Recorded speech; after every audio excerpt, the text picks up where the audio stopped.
통치자를 위하여 기도하라. 오늘 말씀 제목입니다. 저는 종종 하긴 해야 되는데 좀 하기가 싫어갖고 이렇게 미루는 일이 가끔 있는데, 지난주에는 치과 전화해서 예약을 해야 되는데 이게 치과에 가면 입 벌리고 치료받는 게 이게 싫어요. 게다가 치과 치료를 한 번 시작하면 한두 번 가면 되는 게 아니라 4번, 5번 가야 치료가 다 끝나는. 그래서 할 수만 있으면 안 가고 싶지만 어쩔 수 없이 가야 되는데 아직도 예약 안 하고 미루고 있어. 아직 살만한 모양이에요.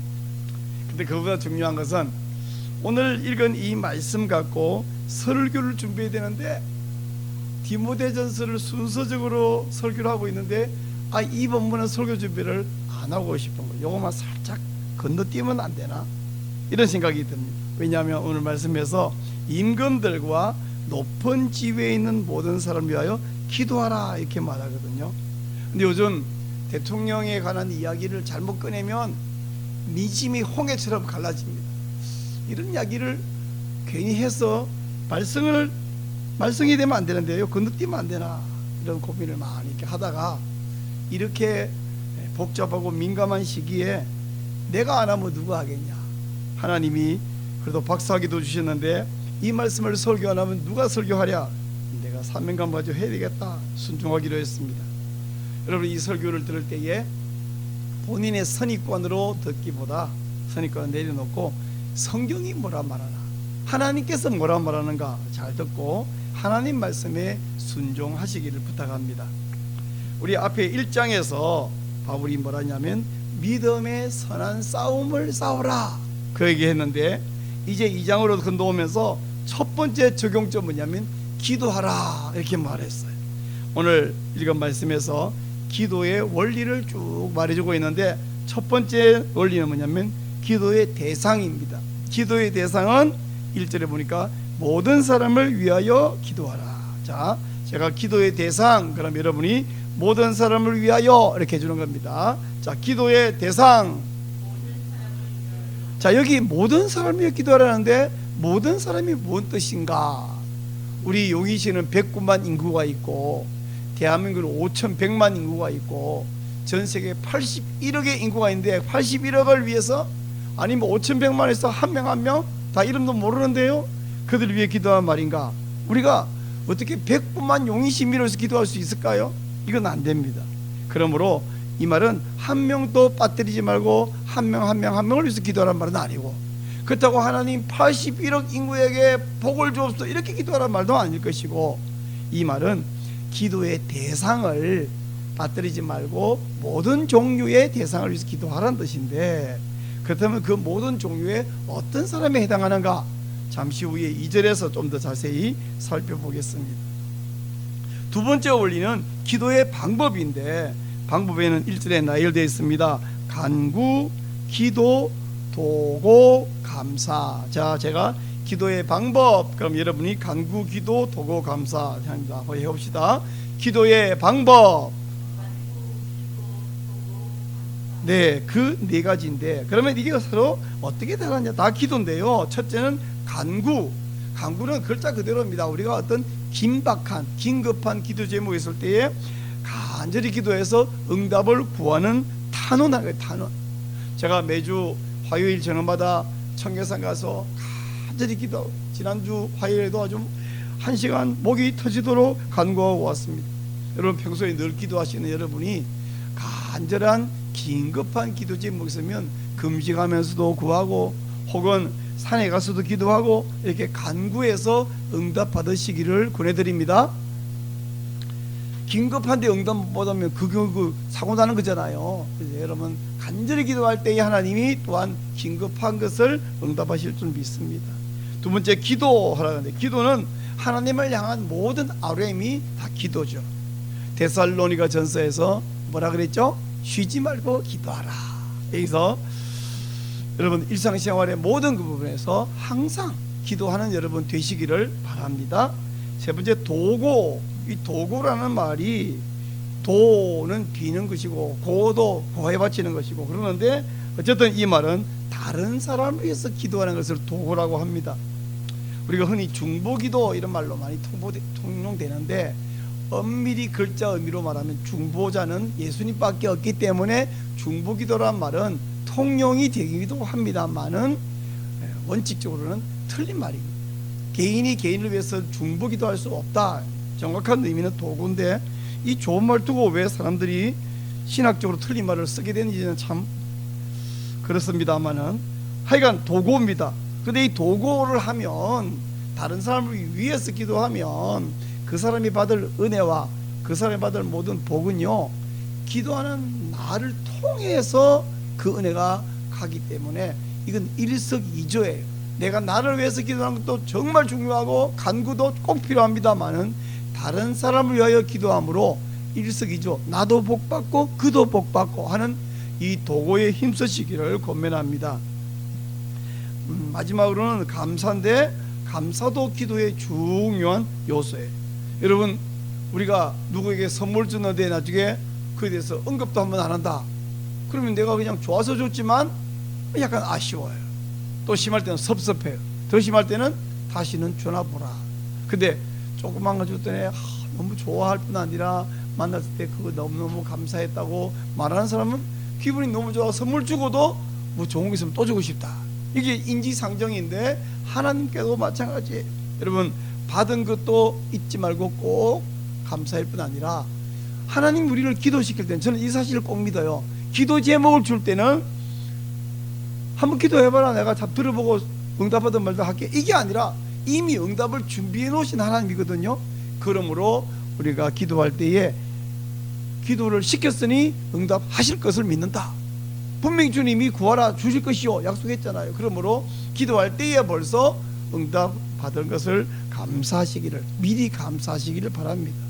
또 감사할 때는 감사 예물도 잊지 마세요. 감사금을 저는 미리 드리고 응답받은 적이 많이 있습니다.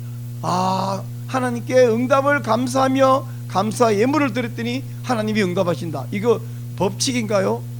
성경 어디에도 미리 감사금 하면 응답 잘한다라는 그런 교훈은 없습니다. 법칙은 아니지만 저의 경험이에요. 여러분에게도 그런 경험이 많이 있을 것입니다. 그러므로 이런 경험이 아직 없다면 한번 시도해서 경험을 하면, 체험하면 여러분에게 체험이 확신이 됩니다.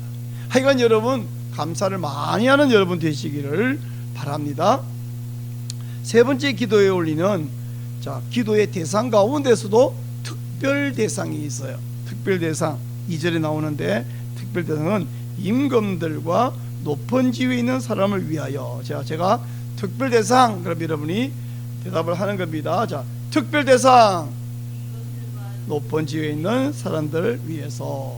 아까 1절에서 모든 사람을 위하여 기도하라 그랬는데, 사실은요, 우리 한글 성경에는 모든 사람을 위하여가 이게 처음에 나오는데, 헬라어 원문 성경을 보면 간구와 기도와 도와 감사를 하라 모든 사람을 위하여, 이렇게 이 말이 문장 마지막에 가 있어요.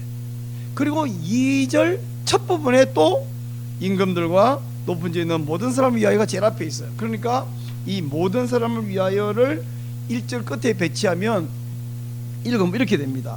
간구와 기도와 도구와 감사를 하라 모든 사람을 위하여, 임금들과 높은 지에 있는 모든 사람을 위하여, 이렇게 문장 구조가 된다는 거예요.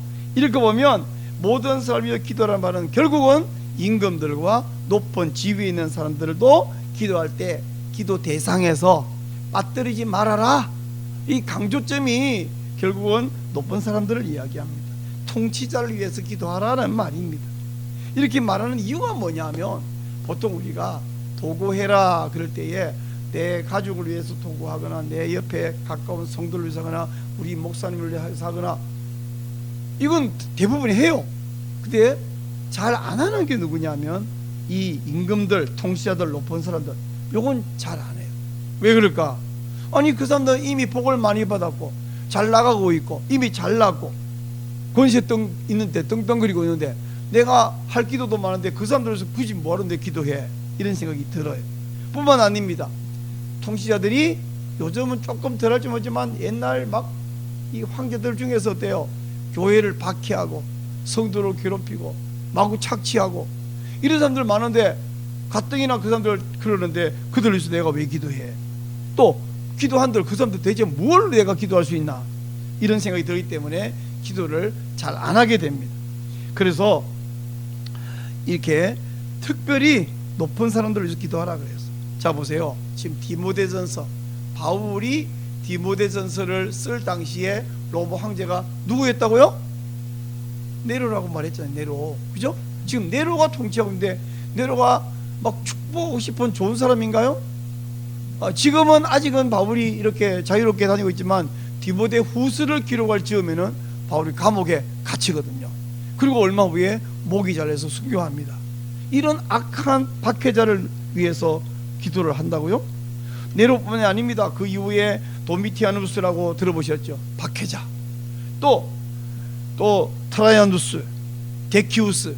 특별히 이 박해자 중에 아주 심한 박해자는 디오클레티아누스나 그의 사위 갈레리루스, 이런 사람들은 뭐 심한 박해자예요. 이런 악한 그 심한 박해자가 있을 때에 그 밑에 있는 이 총독들 있잖아요. 각 나라에 가 있는 총독들, 그 유세비우스 교회사에 제가 보니까 이 표현이 너무 끔찍해. 이 총독들이 기독교인을 잡아다가 어떻게 하면 더 잔인하게 고문할 수 있을 것인가, 이 고문 경연대회를 여는 것 같다라고 써놨어요. 그 당시에 AD 300년경에 있었던 일들을 쓰는 이 유세비우스의 책에 고문 경연대회를 연다. 이게 말이 그렇지, 이 한 단어 속에 들어간 말이 얼마나 끔찍합니까? 이런 악하고 이런 강력한 권력자를 위해서 내가 왜 기도해야 되고 뭘 기도하겠나? 여러분, 그래도 기도해야 된다. 왜요? 기도해야 되는 이유와 기도해야 되는 목적이 그 다음에 나오고 있습니다. 2절 중간 뒤에 나옵니다. 이는, 그래서 이는 왜 그러냐 하면, 이게 이제 기도의 이유, 목적이죠. 고요하고 평안한 생활을 하려 함이라. 모든 경건과 단정함으로 고요하고 평안한 생활을 하기 위해서 기도해야 한다는 겁니다. 그 사람들이 잘 먹고 잘 살라고 축복하는 기도를 하는 게 아니라, 네가, 교회가 고요하고 평안한 생활을 하려면 그들을 위해 기도해야 한다, 이런 이야기. 자, 제가 기도의 목적, 그럼 여러분이 고요하고 평안하게 살기 위하여 답해 주시기 바랍니다. 자, 기도의 목적. 네, 이 땅에 있는 모든 사람의 소원이 뭐냐면, 내가 성실히 일하면 따박따박 월급 나오거나 수입이 생기고, 내가 적당한 나이가 되면 결혼해서 가정도 이루고, 누가 내 거를 강제로 빼앗아가지 않고, 갑작스럽게 나를 누가 막 때리거나 잡아가지 않고, 그저 평안하게 사는 거, 우리 다 원해. 모든 소심들의 소원인데, 이걸 막 강압적으로 때리고 잡아가고 뺏어가고 이러면 이게 고요한 삶이 안 되고 평안한 삶이 안 되는데, 게다가 우리가 보통 사람도 그러지만 신앙생활을 하려면 어떻게 하냐면, 내가 경건하게 살고 단정하게 살기를 원하잖아요. 이렇게 경건하게 산다, 이 말은 하나님을 경외하며 사는 게 경건하게 사는 거고, 단정하다란 말은 뭐 이 옷 이렇게 딱 단정한, 이런 것도 단정하지만 신자다운 모습, 신자의 품격을 유지하려. 근데 우리가 신자의 품격을 유지하려고 그러면 감옥에 갇혀 있으면 신자의 품격 유지하기가 어렵죠. 뭐 손일보 목사님 감옥에 갇혀 있으면서도 전도도 하고 찬송도 부르고 했다는데, 그 한 분이 그렇지만 누구나 감옥에 가가지고 막 고문도, 옛날에는 고문도 하고 들고 다치고 피 흘리고, 그 어떻게 품격 있게 산다는 것이 있을 수가 없거든요. 근데 이 세상 사람들은 신자가 경건하게 살고 품격 있게 사는 거 좋아할까요? 싫어할까요? 사람들은 남이 자기보다 잘난 거 싫어해요. 그래서 세상 권력자들은 이렇게 막 고문을 하고 박해하고 하는 거고, 심지어 목사가, 사도가 옳은 소리 하면 잡아다 가두고 아무 죄 없는 사람들을 막 죽이고 이런 일을 했습니다. 폴리캅 나이 85세 지긋한, 그때까지 살아있는 사람도 별로 없는 시대에 평생을 주님을 섬기는 말씀을 가르친 이 사도 요한의 제자 폴리캅 같은 사람을 그다가 불로 태워 죽이는, 이런 짓을 세상 사람들이 한 거예요. 그 헤롯 안디바는 세례 요한이 자기에게 와가지고, 당신 왕으로서 이렇게 물란한 생활을 하면 안 됩니다. 그랬더니 세례 요한 잡아 가두고, 그리고 결국 목을 잘라서 죽였어요. 네로 황제나 아까 말했던 그 여러 황제들 시대에 바울과 및 여러 베드로나 여러 사도들 또 여러 일반 신자들 잡아 가두고 맹수의 밥을 만들고 불로 태워 죽이고, 야, 이런 권력자 악한 자들 때문에 신자가 경건하고 단정하게 살 수 없고 고요하고 평안하게 살 수 없습니다. 권력자 한 사람의 영향이 얼마나 크냐. 우리 대한민국 봐보세요.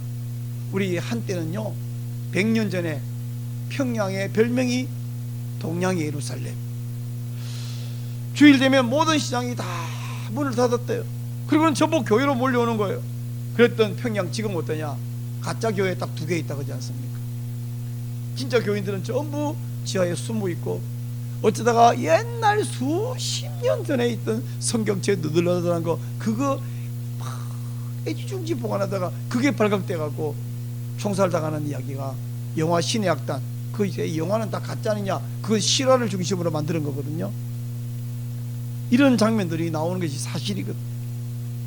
우리 대한민국은 그 북한에서 박해받던 분들이 1.4대 때 내려와가지고 믿음이 아주 뜨거워졌는데, 우리나라는 이게 영원하리라는 보장이 없거든요. 우리가 저 평양처럼 북한처럼 되지 않기 위해서, 교회가 순수하고 교회가 부흥하기 위해서 우리는 기도하는데 특별히 뭘 위해 기도냐? 통치자를 위해서 기도해야 됩니다.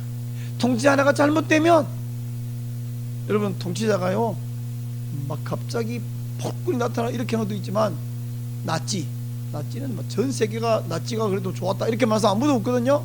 근데 그 나치 히틀러가 정상적인 국민 민주주의 투표에 의하여 그 자리에 올라갔지 막 폭력으로 죽여 이래갖고 그 자리에 올라간 게 아니거든요. 우리가 통치자를 위해서 기도해야 되는 이유가 이것입니다. 그럼 이제 마지막 원리로서 뭘 기도해야 되고 뭐라고 기도해야 되는가 하면 기도의 내용입니다. 기도의 내용은 공의를 실현하도록. 이 통치자, 대통령, 왕, 권력자, 시장, 도지사, 국회의원, 판사, 이 사람들이 공의를 실현하도록. 입법, 사법, 행정이잖아요. 국회의원, 사법, 판사들, 또 행정, 정부. 제가 이제 마지막으로 기도의 내용, 여러분이 공의를 실현하도록 이렇게 답해 주세요. 기도의 내용. 네, 안 따라와도 다 알아요 하면 안 되고요. 사람은 하나님이 말을 하면서 기억되도록 만들어 놨기 때문에 여러분 번거로워도 한번 따라 하라는 거예요. 자, 다시 한 번 더 합시다. 제가 기도의 내용 할 때 여러분 답은 공의를 실현하도록. 기도의 내용. 자, 공의를 실현하기 위해서 이분들을 기도해야 되는데, 우리가 뭐 구체적으로 뭘 위해서 기도해야 되냐 하면, 첫째, 그들도 구원받아야 될 존재이기 때문에 그들이 구원받도록 축복하는 겁니다. 우리 보통 누구를 위해서 기도한다 그럴 때는 그 사람들을 축복하면서 구원받기를 기도하잖아요. 근데 권력자, 권력자가 못해나 마음에 쏙쏙 드는 권력자가 가끔 있지만 그저 그렇고, 때로는 도대체 마음에 안 들어 이런 사람이 있습니다. 근데 그건 내 정서이고, 하나님의 마음은 어떠냐? 4절 한번 보세요. 4절 보면 하나님은 누가 구원받기 원한다고요? 모든 사람이 구원을 받으며 진리를 아는 데에 이르기를 원하십니다. 이게 하나님 마음이에요. 여러분, 하나님 볼 때는요 히틀러나 시진핑이나 트럼프나 또 뭐 김정은이나 저기 일본의 저기 누구예요? 수장 이름도 기억 안 나네. 이런 사람들 한 명 한 명이 전부 구원받을 대상이에요. 다 하나님의 형상이에요. 아니 저분은 좀 훌륭하니까 구원받기고 싶고 저런 사람 지옥 가면 좋겠다. 아니, 그 모든 한 명 한 명이 다 구원받을 대상입니다. 그러므로 다카이치까지 우리가 다 기도해 줘야 되는 거예요.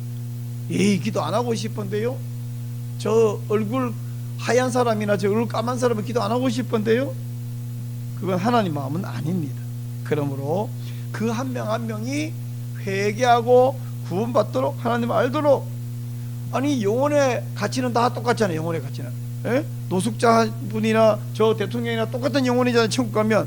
근데 특별히 이 사람이 기도해야 되는 이유가 뭐냐? 오늘은 노숙자도 기도해야죠. 근데 그 이야기는 다음에 하기로 하고, 오늘은 통치자 이야기는 중요하기 때문에 이야기하는데, 목사님 대통령도 두 분 다 똑같잖아요. 뭐 똑같아. 그 이야기 잠깐 있다 하고, 통치자 이야기하는 중인데, 이 통치자가 왜 중요하냐면 그 한 사람의 영향이 온 국민에게 미치고 우리 한국 전반에 미치기 때문에 그 이야기 하는 중이잖아요. 아까 말대로 북한 통치가 잘못되니까 교회 다 망해버렸잖아요. 그러니까 우리 교회가 부흥하고 신자가 평안하게 살기 위해서는 통치자 기도해라. 그게 오늘 주제거든요. 통치자 한 사람의 영향이 매우 크기 때문에 통치자가 하나님을 알도록, 통치자가 하나님을 경외하도록 우리 기도하라. 주님 말씀에 여러분 정서랑 혹시 안 맞더라도 이게 주님 명령인데, 주님이 원하시는 건데 기도해야 될까요? 하지 말아야 될까요? 답하기가 싫습니까? 혹시? 기도해야 될까요? 하지 말아야 될까요? 해야죠. 해야 합니다.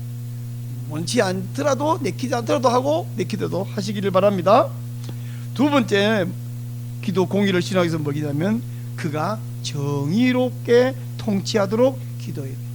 여러분 로마서 13장 1절에 보면 모든 권력은 하나님께로부터 났다 이렇게 말했거든요. 모든 통치자는 하나님이 세우셨는데, 하나님이 통치를 세운 목적이 뭐냐면 공의를 실현하기 위해서, 정의로운 통치를 하기 위해서 세웠다고 말씀합니다. 그런데 아까도 계속 나열했지만 이 통치자 가운데 공의를 실현하고 정의를 세우는 게 아니라 종종 이 정의를 허무는 통치자가 있어요. 박해하는 황제도 있어요. 그래서 하나님, 저 사람을 하나님께서 지금 우리의 왕으로 세워놓으셨습니까? 다니엘은 자기 앞에 왕을 누구 세웠냐면 느부갓네살을 세우신 거예요. 좀 있다가 나라가 바뀌었어요. 나라가 바뀌었다는 얘기는 전 왕을 죽였다는 거잖아. 그럼 죽인 이 왕은 선해, 악해? 악하네. 그럼 또 이 새 왕을 세워서 또 기도하는 거예요. 다니엘은 그냥 왕이 바뀐 게 아니라 나라가 바뀌었어. 근데 이 다니엘이 보세요, 원래는 예루살렘 자기 나라 시드기야가 왕이었잖아. 근데 시드기야 죽었어. 느부갓네살 왕이 됐어. 저 느부갓네살 뒤지도록 기도한 게 아니라 그분이 통치한 나라를 축복하는 거예요. 이 말이 돼? 근데 말이 돼. 이제 느부갓네살과 그의 아들 뭐 해가지고 나라가 망했어. 그리고 새로 이 고레스가 통치자가 되었네. 이번에 고레스의 나라를 위해서 기도하는 거예요. 왜요? 죽은 그 왕을 위해서 기도할 수도 없고, 이 새로운 왕이 빨리 망하면 나라가 엉망복잡해. 죽을 때 그냥 턱 혼자 죽는 게 아니라 전쟁이 일어나고 수없이 많이 파괴되고 모든 국민들 다치고 죽고 우리 신자도 죽고 이러면 안 되잖아요. 목적은 이 우리 안에서 신앙생활을 바로 하는 건데, 이를 위해서 기도하는 것입니다. 그러므로 이 새 통치자가 정의로운 통치자가 되게 하여 주시옵소서, 우리가 기도하는 것입니다. 또 세 번째 뭐냐면 악행을 멈추도록 기도해야 됩니다. 제가 계속해서 여러분 이야기에서 또 말하면 이제 잔소리가 되는데, 여러 박해자 이런들 말했잖아요. 통치자 가운데 악한 자가 많아. 왜 많냐 하면요, 사실은 그 사람이랑 나랑 다 똑같이 악한데 내가 악한 것은 별 표가 안 나. 나는 악해봐야 능력이 없어서 요만큼 악하면 그 사람 능력이 많아 커가지고 조금만 악하면 이만큼이 악행이 드러나는 거예요. 그러니까 그 사람의 악행이 더 큰 건데, 그런 사람들을 위해서 기도해야 돼. 근데 악한 통치자가 있어 박해하면 한편으로는 성도가 박해 때문에 연단받고 단련돼서 믿음이 강해지는 것은 장점이긴 하지만, 그럴 때에 뭐가 많이 나타나냐면 신자 가운데 배교자가 많이 나타나요. 박해가 때는 무섭다, 죽을까 겁난다, 그러니까 믿음 버리고 달아나자, 이런 배교자가 많이 드러납니다. 그러므로 성도는 박해자가 정의롭게 통치하도록 기도할 뿐 아니라 박해자, 악한 통치자가 이 악행을 멈추도록, 박해가 되면 박해를 멈추도록 또 기도해야 됩니다. 거기 한 가지만 더, 도무지 회개하지 않고 너무너무 극심한 악한 자가 드러나면 하나님 교체해 주시옵소서. 도대체 안 되겠어. 아까 말한 대로 교체할 때는 그 사람만 살짝 교체하는 게 아니라 막 격변이 나거든요. 차라리 격변이 나는 것이 더 낫지, 이대로는 안 되겠습니다. 하나님, 이 악한 자를 다른 지도자로 교체해서라도 평안을 주옵소서.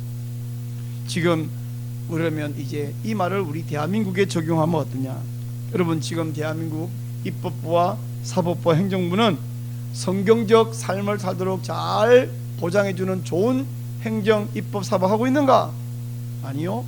반성경적 입법, 판결, 행정을 막 강행하고 있습니다. 국회의원 중에 두 사람은 포괄적 차별금지법을 각각 발의했어요. 국회의원 중에 세 사람이 모자보건법 개정안이라 그래서 만삭아기까지 낙태할 수 있는 낙태 독재법을 발의했어요. 또 그 사람 한 명은, 다른 국회의원 한 명은 민법 개정안이라 그래서 교회 해산법을 발의해 놓고 있어요. 그 외에도 악한 악법들이 수십 개가 있어요. 우리 동반연에서 목록을 만들어 주셨는데 제가 세봤더니 81개가 있어요. 81개. 근데 그 중에서 어떤 것은 제목과 내용이 이렇게 겹쳐. 그러니까 겹치는 거 빼고 나면 한 60, 70종류 되는 거죠. 세상에 국회의원 300명 중에 81명이 반성경적이고 반사회적인 악법을 발의해놨다는 사실을 일반 국민들은 모릅니다. 그리고 제목 보면 그게 무슨 말인지 그 내용인지 알 수가 없어요. 전문가들이, 법조인들이 다 분석했는데 81개가 돼요. 한 사람이 1년에 무려 8억이나 되는 돈을 쓰면서 나라 잘 살게 만들어 달라고 법 만들어라 그랬더니 악한 법을 이렇게 많이 하고 반성경적 법을 발의했어요. 우리는 이것을 위해서 개인적으로 기도해야 되고 교회적으로 모여서 기도해야 되고 온 국가적으로 모여서 기도해야 됩니다.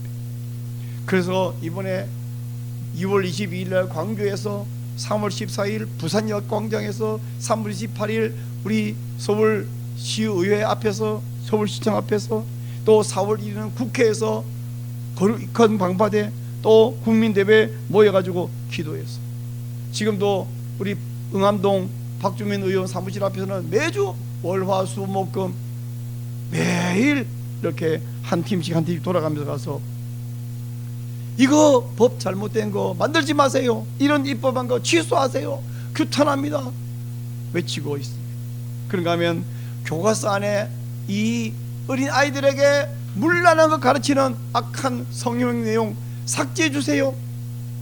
교육청 앞에서 우리 어머니들이 피켓 들고 서서 추운데도 더운데도 비가 오는데도 거기 서서 거기서 1시간씩 기도를 하고 있어요. 서서. 그런가 하면 2014년 7월 14일에 대법원에서 동성 커플 직장건강보험료 피부응자 자격 인정해버리는 판결을 해버리니까 무려 10명의 아니 10쌍의 동성 커플이 우리 결혼 혼인신고 받아주세요, 안 받아주니까 소송 제기해서 이걸 결국에는 헌법재판소까지 가 있어요. 우리 보건법률가회가 얼마나 이를 위해서 기도하면서 그 법조인들이 애써서 이걸 열심히 변하고 대부분 막았는데 아직도 한 건이 남아 있습니다. 이를 위해서 계속 우리는 기도하고 있습니다. 또 우리 행정부는 어떠냐? 여러분 어떤 분들은 오해하는데 대통령이 새로 생기면 그 대통령 이름 뒤에다가 정부 이렇게 부르면 관례거든요. 이재명 정부 이렇게 부르게 정식 명칭입니다. 이재명 정부는 여성가족부를 성평등가족부로 결국 바꿔버렸어요. 그런가 하면 그 성평등가족부를 중심으로 성평등 정책 또 온갖 사회주의 정책을 펼치면서 국가 부채가 얼마나 급상승하고 있는지, 이 국가 부채는 전부 우리 아들들이 다음에 갚아야 되고 못 갚으면 나라가 우리 아들들에 파산하는 이것이 국가 부채인데 마구 부채 높이고 있습니다. 이런 행정부를 보고 반성경적인 정책을 펼치죠, 사회주의 정책을 펼치죠, 국가 부채는 계속 늘리면서 또 전쟁 추경을 하겠다고 하죠. 우리나라에 누구랑 전쟁하고 있습니까? 이런 정부를 향해서 박수치고 박수 안 하는 사람 이따 남으라고 그럴 일이 아니라 이를 위해서 기도해야 됩니다. 이런 악한 정책을 멈추도록 또 기도하고 제발 지혜로운 통치가 되어서 우리가 고요하고 평안한 신앙생활을 할 수 있도록 기도해야 됩니다. 손일본 목사님이 이재명이 죽어야 나라가 산다 라는 말을 했는데 이 말을 또 비틀어 갖고 누가 이재명을 죽여라 했다 그런 말 한 적이 없어요. 여기서 이재명이 죽어야 라는 말은 그 개인이 목숨이 죽으라는 말이 아니라 그분의 그 이재명 정부의 악한 정책이 멈춰야 된다는 말을 줄여서 말한 거예요. 개인이 죽으면 뭔 의미 있어요? 개인이 죽어도 그와 똑같은 사람이 또 오면 안 되고 그런 악한 정책이 멈춰야 된다. 우리가 대통령이 누구든 그게 뭐 이명박, 박근혜, 문재인, 윤석열, 이재명 또 다른 어떤 그게 중요한 게 아니라 어떤 사람이 대통령이 어느 정당 사람이 되었든지 간에 우리는 네 가지를 기도해. 네 가지. 첫째는 뭐냐면 그가 구원받도록 기도했나 그랬죠. 두 번째는 그가 정의를 실현하도록 기도한다 그랬죠. 세 번째는 악한 정책을 멈추도록, 아니요 안 멈추면 하나님이 제발 좀 바꿔주시도록 그렇게 기도한다고 말씀드렸어요. 왜 이렇게 통치하는 것은 제가 말씀 초두서히 드렸습니다만 바울도 말하고 있습니다만 일반적으로 교인들이 이런 기도를 잘 한다 안 한다? 안 한다.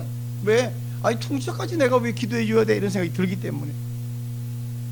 여러분 이 이야기를 들을 때에 다 맞습니다 목사님, 성경에도 그렇게 말하고 있네요. 근데요 사실 제가요 지금 원래 기도도 잘하지도 못한 사람이 기도하면 내 기도할 시간도 모자라는데, 내 개인 기도도 얼마나 많은데, 다른 사람 기도하는 것도 쉽지 않은데 하필 저 통치자까지, 저 잘난 대통령이나 도지사나 시장이나 국회의원이나 판사나 저 사람에게 내가 기도해 줘도 되나요?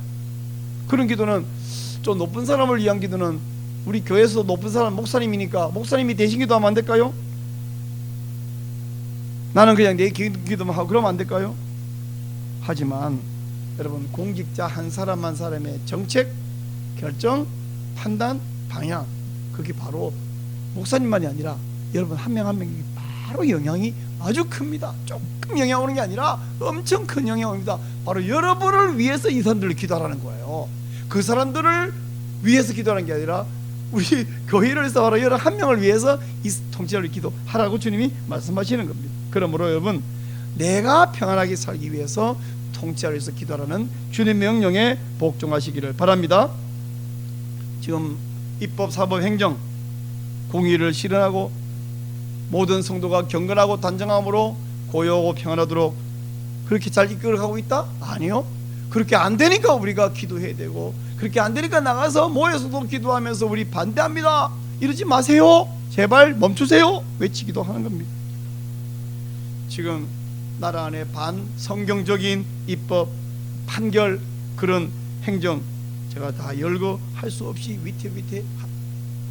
외교와 안보가 얼마나 위태한지, 중국인들이 막 몰려와가지고 그것도 갑자기 무비자로 막 입구받아가지고 나라가 여기저기 옛날에 없던 일들이 마구 벌어져. 이 사람들이 와서 여기서 취업해갖고 건강보험료 찌꺼리만큼 내고 의료혜택은 우리 국민하고 다 받아야 다. 물론 우리 국민 가운데서도 저야 가난해가지고 건강보험 찌꺼리만큼 냅니다. 그러나 나는 여기서 태어나서 여기 평생 살고 있는데 우리 가족들 중에서 돈 번 사람들은 건강보험료 많이, 근데 중국 사람들 와갖고 많이 내는 사람 없잖아요. 찌꺼리만큼 내고 다 혜택 받아가고 있습니다. 그러니까 하면 우리 국민은 2주택 규제를 받는데 중국인은 아무 규제 없어요. 용산 한가운데에 중국이 어마어마한 땅을 사놨다는 정보가 있습니다. 우린 중국 가면 한 평도 살 수 없는데 중국인들은 와서 막 땅을, 집을 잔뜩 사갖고 심지어 8살짜리 아이가 임대세 받아가는 일도 있다고 신문에 나와 있어요. 근데 지금 10년짜리 비자를 주는 규제를 아주 완화시켰다.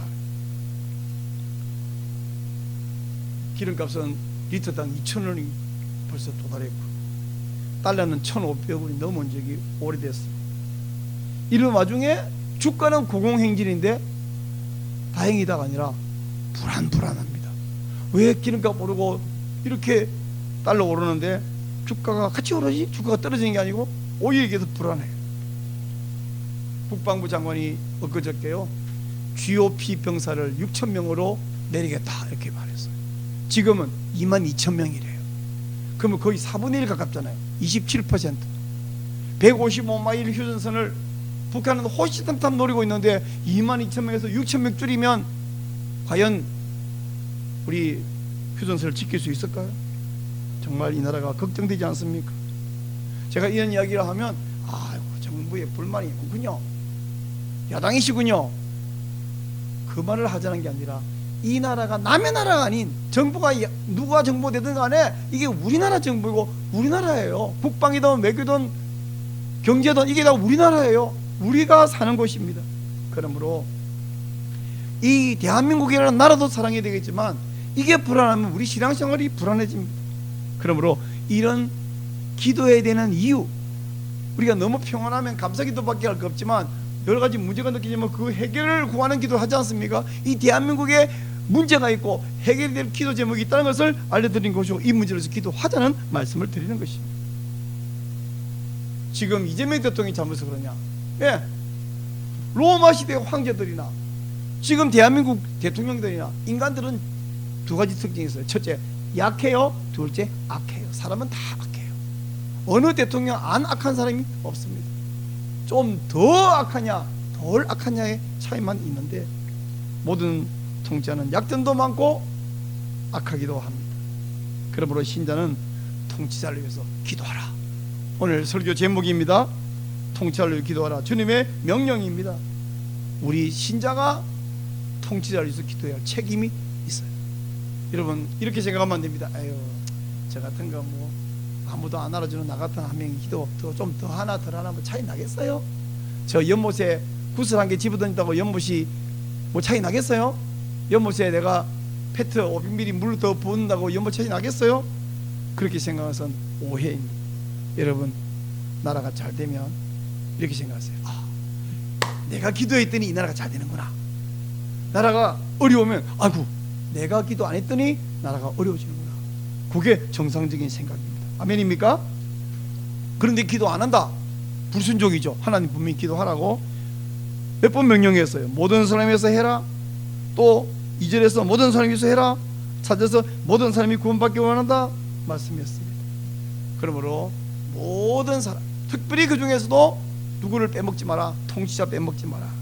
통치자가 구원받도록 그가 공의를 베풀도록 그의 반성경적 반사회적 정책을 멈추도록 끝내 회개치 않으면 하나님 도저히 안 되겠으니 바꾸어 주옵소서. 이렇게 기도하는 성도가 되시기를 축복합니다.